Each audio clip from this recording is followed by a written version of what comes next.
नमस्कार मित्रांनो, जर दूध व्यवसाय जर सुरू करत असाल तर मित्रांनो, दूध व्यवसायासाठी कसा कोटा केला पाहिजे मी तुम्हाला या व्हिडिओमध्ये दाखवतो। हा बघा मित्रांनो, तर हे बघा हे गेट आहे मागचं, तर हे ऐकाने तुम्हाला सांगतो 30-40 म्हशीचा कोटा आहे, मोठा जात कोटा आहे, इकडे बी नाही।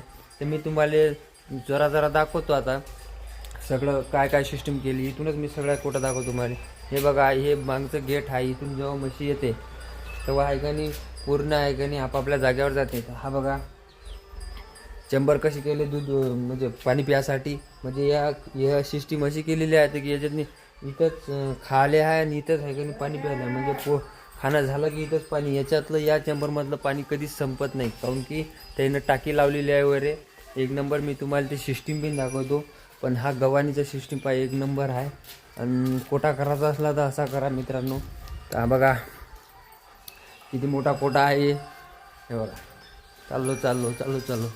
तर जिथं म्हणजे जेवढ्या म्हशी आहेत तेवढ्या आहे का चेंबर आहे पाण्याचे, तर तुम्ही बघू शकता। हे बघा हे पाणी, तर तुम्हाला दाखवतो त्यानं ते पाणी कसं येते, सिस्टीम पाणी कसं येते मी तुम्हाला बाहेर जाऊन दाखवतो आता।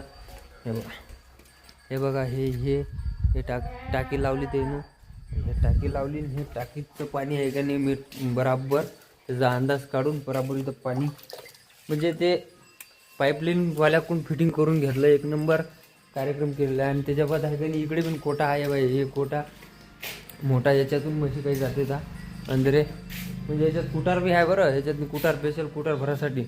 आणि तुम्ही बघा हे फॅनाची सिस्टीम लावलेली आहे। जर कोटा जर करायचा असला ना मित्रांनो तो असा करा, जर तुम्हाला जर फुल जर व्हिडिओ जर लागत असेल याचा, म्हणजे बा पूर्ण माहिती काय कशी केलं, तर मी ऐकानी हे व्हिडिओ ऐकानी इथं खाली मेन्शन करतो डिस्क्रिप्शनमध्ये, तुम्ही ऐकानी क्लिक करून पाहून घ्या। तर मित्रांनो निकाल सुविधा आहे, पाण्याची सुविधा आहे, फॅनाची आहे।